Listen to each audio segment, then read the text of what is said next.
Olá, boa noite a todos. Começamos mais uma semana de muita informação juntos. Hoje é segunda-feira, 18 de outubro. Veja agora os destaques aqui no Segunda Edição. Selvageria. Cenas de pura barbárie em Campo Bom. Uma covardia premeditada. Já já os detalhes. Depois da suástica no parque, do racismo contra um estudante negro, agora o bolo de Hitler. Veja mais este caso de polícia envolvendo elementos nazistas no nosso estado. E começa a valer o passaporte vacinal. Saiba como comprovar a imunização contra a Covid e onde o documento será exigido. É o passaporte para a liberdade dessa pandemia que ninguém aguenta mais. O SBT Rio Grande Segunda Edição começa agora e eu te convido. Vem com a gente.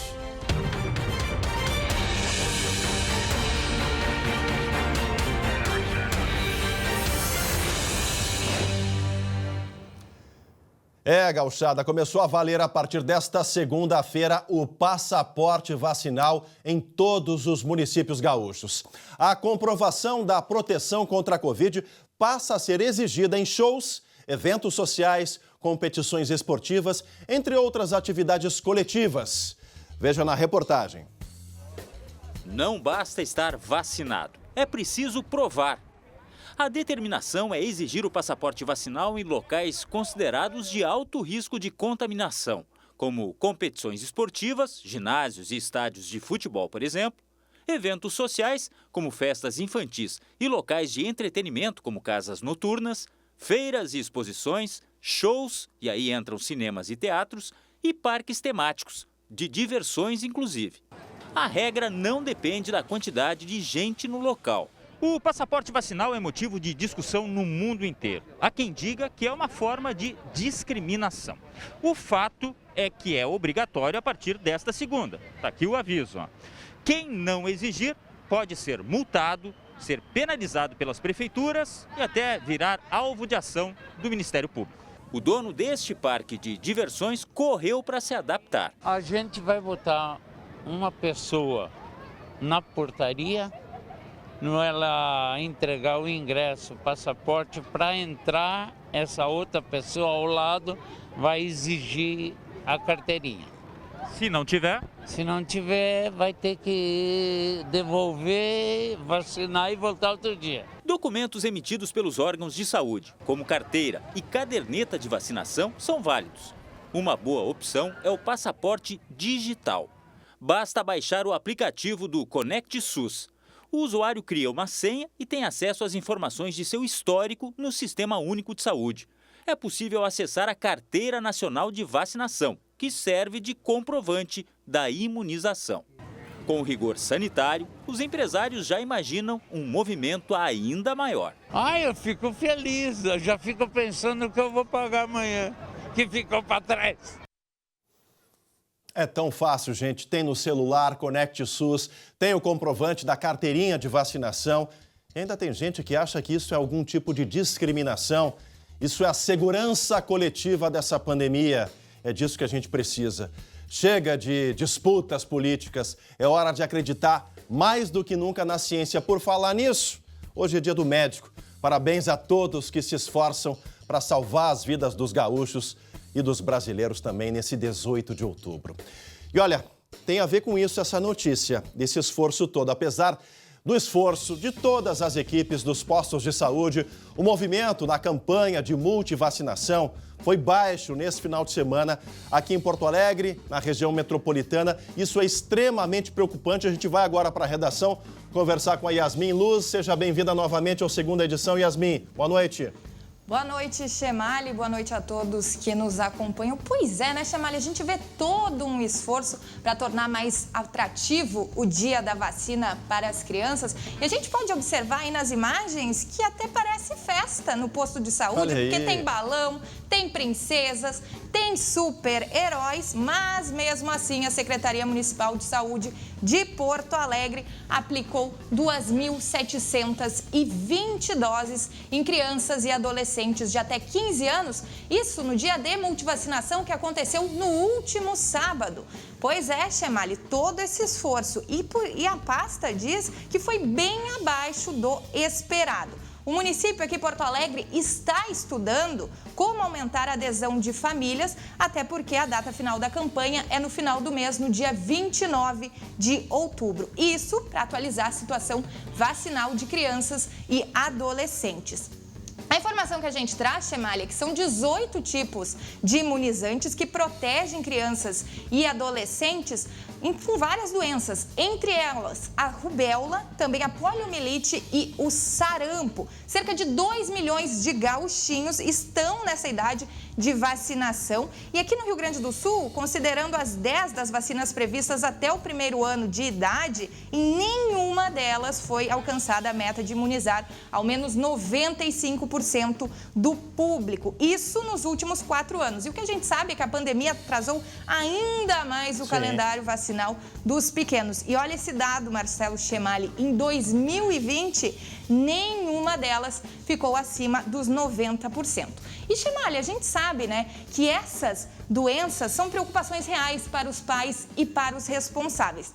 E um outro exemplo que eu trago, que até 2018, aqui no Brasil, era um país livre do sarampo, mas só no ano passado foram registrados mais de 8 mil casos no país, inclusive registro de mortes entre bebês e adultos não vacinados contra essa doença tão simples de ser combatida, Chemali, só algumas gotinhas. E fica o alerta, é preciso estar de olho na carteirinha de vacinação, ou seja, pais responsáveis dos pequenos, até o dia 29 de outubro, vamos atualizar a caderneta vacinal das crianças. Tá dado o recado, valeu, Yasmin, é de graça, gente, a vacina de graça é proteção, as doenças de criança, como a gente chama, olha, até antes de chegar à idade adulta, podem provocar grandes problemas de saúde, viu? Fique atento, proteja a saúde do seu filho. E a gente segue falando em saúde, só que em saúde pública agora.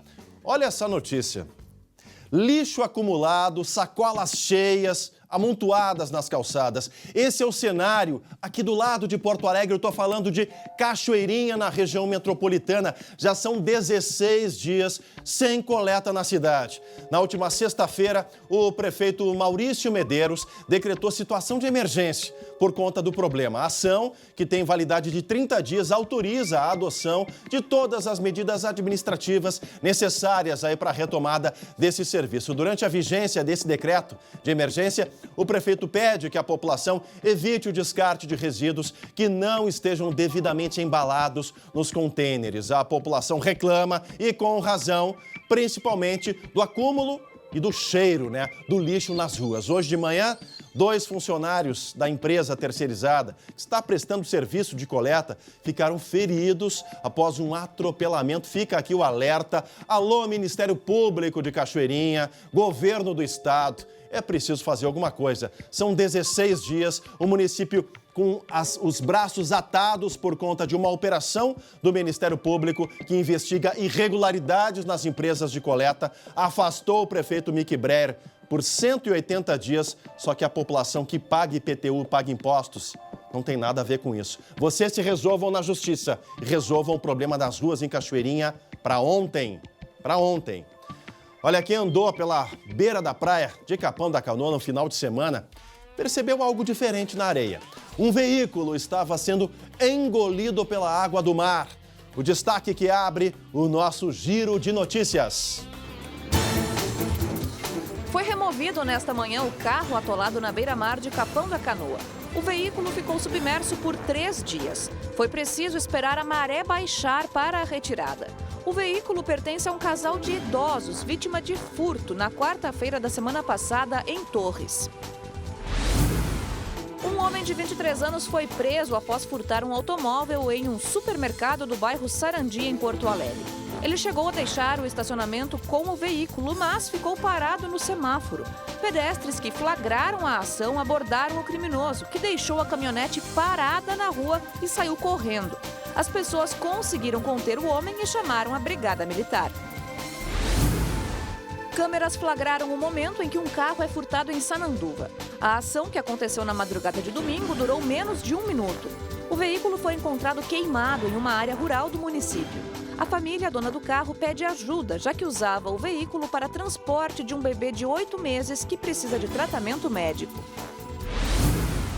Um vídeo que circula nas redes sociais mostra o espancamento de um homem na área central de Campo Bom. A agressão aconteceu na última sexta-feira.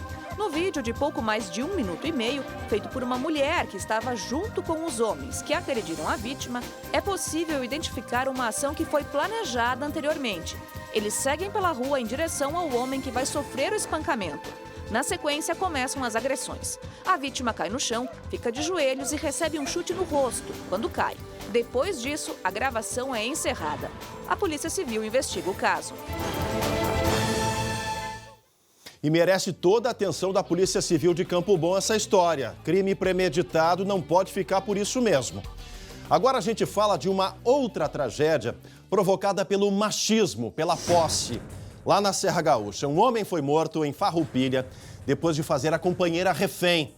Vamos até a Serra conversar ao vivo com o repórter Guilherme Fadanelli, que tem as informações. Fadanelli, essa mulher ficou quanto tempo em cárcere privado até que a brigada pudesse fazer aí a libertação e o confronto, infelizmente, foi inevitável, Fadanelli. Boa noite. Pois é, Chamari, boa noite. Ela ficou quase 10 horas em poder do companheiro dentro de casa. Essa história começou por volta das 7 horas da noite de ontem, quando vizinhos acionaram a Brigada Militar após ouvirem uma briga do casal. Ao chegarem à residência, no bairro São Francisco, os policiais foram recebidos a tiros pelo homem. A área foi isolada e a Brigada Militar acionou o Batalhão de Operações Especiais. Os agentes iniciaram as negociações com o auxílio de familiares, um psicólogo e agentes especializados, mas não obtiveram sucesso. Por volta das 5 da manhã, policiais do BOPE, então, invadiram a residência, que fica no porão de outra casa.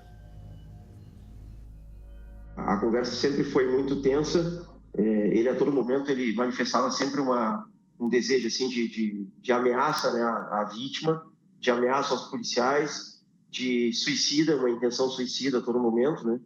Então, nós tentávamos sempre buscar formas de fazer com que ele encontrasse, né, aquela questão de se remotivar para a vida, né, de outros caminhos para seguir a vida dele, né? Só que ele era muito intransigente com isso. Tentamos até colocar pessoas que eram muito próximas a ele, muito ligadas a ele, como amigos, como familiares, mas ele não desejava essa conversa, né? Nós decidimos, dessa forma, então, a gente realizar uma ação em força, né? Aquilo que a gente chama de intervenção tática para resgatar a vítima, né? Que era, no caso, a companheira dele, que estava lá dentro sob suas ameaças, né?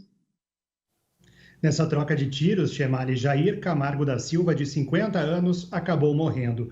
A companheira, que foi feita refém, e uma da Silva, de 58 anos, foi levada ao Hospital São Carlos, lá de Farroupilha, para atendimento, sem ferimentos graves, apenas os danos psicológicos. De acordo com conhecidos do casal, Jair fazia tratamento psiquiátrico e teria confessado que não tomava os medicamentos há mais ou menos 20 dias. De acordo com a Brigada Militar, esse não foi o primeiro surto de Jair, já que ele teria cometido outras agressões verbais e físicas contra a companheira, Chemali. Tá certo, Fadanelli. Obrigado pelas informações. Fica aí o alerta, o exemplo, né, para os machões que se acham aí donos das suas companheiras, das suas mulheres. A coisa não acaba bem quando realmente isso é que prevalece. Tem que ter o diálogo, tem que ter o entendimento. Agora a gente dá uma descontraída. Agora é hora de esporte. A gangorra Grenal deu uma invertida no fim de semana. Dá uma olhada aí, olha só. Do lado gremista, Wagner Mancini chegou e venceu. O placar foi de 3-2 para o tricolor, com direito ao primeiro gol do Douglas Costa e também a queda do treinador adversário. O time da Serra chegou ao 5º jogo seguido sem vitória e Marquinhos Santos deixou o comando do Juventude. Se a crise pegou em Caxias do Sul, em Porto Alegre está tudo certo com o Grêmio. 3 pontos ganhos que foram apenas o começo da tão sonhada recuperação. Só faltam mais 6 vitórias e nós vamos atrás de todas elas, uma a uma. A próxima rodada do Grêmio é só na semana que vem. A do Inter já é nesta quinta e precisa voltar a vencer, porque contra o Palmeiras, o time do Diego Aguirre foi superado. Edenilson xingou o árbitro e foi expulso, o 8º cartão vermelho do Inter na temporada. Mais tarde, nas redes sociais, o volante pediu desculpa. E ainda teve o Aguirre especulado para assumir a seleção uruguaia. O técnico garantiu que não vai arrumar as malas. Foi uma possibilidade, mas em nenhum momento falamos disso. Agora é confirmar a permanência, voltando a vencer e agradando o torcedor colorado. E ainda hoje, aqui no Segunda Edição, bolo com foto de Hitler virá caso de polícia lá em Pelotas, no sul do estado. Yasmin Luz. Dá para acreditar, Chemali, mais um caso que ganha as redes sociais por envolver elementos nazistas aqui no Rio Grande do Sul. Depois do intervalo, eu conto os detalhes. Já voltamos.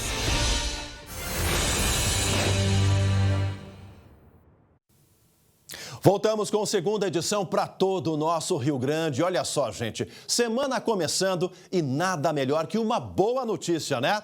E temos uma daquelas que pode dar muito mais qualidade à sua vida. A IBCM prorrogou a condição de carência zero. Isso significa que você se associa e já pode utilizar toda a rede própria da IBCM para consultas e exames, incluindo odontologia. E como você já sabe, o plano de saúde da IBCM não possui coparticipação, nem mudança de valor conforme a idade. Por isso, não perca esta oportunidade. Aproveite o plano de saúde da IBCM sem carência. Esta é a melhor condição para você ter todos os benefícios desde agora. Chame no WhatsApp que está aparecendo aqui na tela, que a equipe da IBCM retornará a você.